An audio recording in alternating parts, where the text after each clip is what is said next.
Congress party తరపున అయితే మా స్టాండ్ చాలా క్లియర్ గా ఉంది. జేడి సిలమన్న గారు చెప్పినట్టుగా 1996 లోనే పివి నరసింహరావు గారు ప్రధానమంత్రిగా ఉన్న రోజుల్లోనే కేబినెట్ లో దీన్ని ఆమోదించడం జరిగింది. దళిత ఎస్సీలకు ఎస్సీ స్టేటస్ ఇవ్వాల్సిందే అన్న విషయం అప్పటి నుంచి ఇది ఈ పోరాటం జరుగుతుంది. కేబినెట్ లో ఆమోదం చేయడమే కాదు, పార్లమెంట్ లో దీన్ని టేబుల్ కూడా చేయడం జరిగింది. ఆ తర్వాత కూడా జస్టిస్ రంగనాథ్ మిశ్రా గారి కమిషన్ వేసింది కూడా కాంగ్రెస్ పార్టీయే. దాని రిపోర్ట్ వచ్చిన తర్వాత దాన్ని అమలు చేయాలి అన్న ఉద్దేశం కూడా కాంగ్రెస్ పార్టీకి ఉంది. ఆ రిపోర్ట్ లో చాలా స్పష్టంగా చెప్పడం జరిగింది, ఎస్సీలను క్రిస్టియన్ ఎస్సీలను కూడా ఎస్సీలుగా పరిగణించాలి. ఎందుకంటే వివక్ష అన్నది ఒక వాస్తవం. వాళ్ళను అలా పరిగణించకపోతే వాళ్ళకు అన్యాయం చేసినట్టు అవుతుంది అని చెప్తూ పారాగ్రాఫ్ 3ని వెంటనే ఎలిమినేట్ చేయాలి అన్న విషయం కూడా కమిటీ చెప్పడం జరిగింది. అంతేకాదు కులానికి మతానికి లింక్ లేదు కాబట్టి దీన్ని ఎస్సీ కులం నుంచి మతం అన్న దాన్ని టోటల్ గా డీలింక్ చేయాలి అన్న విషయం కూడా రంగనాథన్ కమిటీ చాలా స్పష్టంగా జరిగింది. ఆ తర్వాత 2009 లో రాజశేఖర రెడ్డి గారు ముఖ్యమంత్రిగా ఉండగా అసెంబ్లీలో తీర్మానం చేసి అది కూడా కేంద్రానికి పంపించడం జరిగింది. నాకు ఆ రోజుల్లో చాలా బాగా గుర్తు. నానైతే చాలా సార్లు చెప్పడం కూడా జరిగింది, దళితులకు ఇది చాలా అవసరం, దళిత క్రిస్టియన్స్ కు మనం ఇది చేయాల్సిన అవసరం ఉంది. సోనియా గాంధీ గారిని మన్మోహన్ సింగ్ గారిని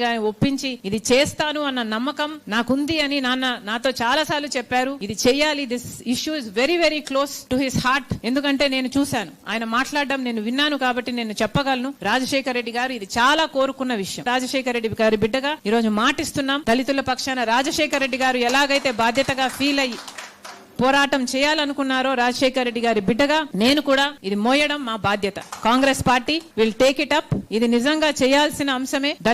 దళిత క్రిస్టియన్స్ ఎస్సీ హోదా కలిగి ఉండాలి. పారాగ్రాఫ్ 3ని ఎలిమినేట్ చేయాలి. కులానికి మతానికి సంబంధం ఉండకూడదు. కాబట్టి కాంగ్రెస్ పార్టీ తరఫున మేము ఇవన్నీ కూడా కేంద్ర ప్రభుత్వాన్ని డిమాండ్ చేస్తున్నాం. వెంటనే రంగనాథ్ మిశ్రా గారు ఏ పాయింట్లు అయితే పెట్టారు మొత్తం రిపోర్ట్ ని టేబుల్ అయినా చేయండి పార్లమెంట్ లో, లేదంటే మీకు ఆ కమిటీ మీద నమ్మకం లేకపోతే ఆ పాయింట్లను మాత్రమే టేబుల్ చేయండి. దాని మీద డిబేట్ జరగాలి పార్లమెంట్ లో. పార్లమెంటేరియన్స్ కూడా దీని గురించి మాట్లాడాల్సిన అవసరం ఉంది. ఎవరు స్టాండ్ ఎలా ఉందో ప్రజలకు అర్థం కావాల్సిన అవసరం ఉంది. కాబట్టి వెంటనే దీన్ని టేబుల్ చేయాలి, దీని మీద డిస్కషన్ జరగాలి. దళితుల పట్ల, క్రిస్టియన్ల మీద, ముస్లింల మీద మీకు ఏమాత్రం చిత్తశుద్ధి ఉన్నా నిరూపించుకోవాల్సిన అవసరం ఉంది.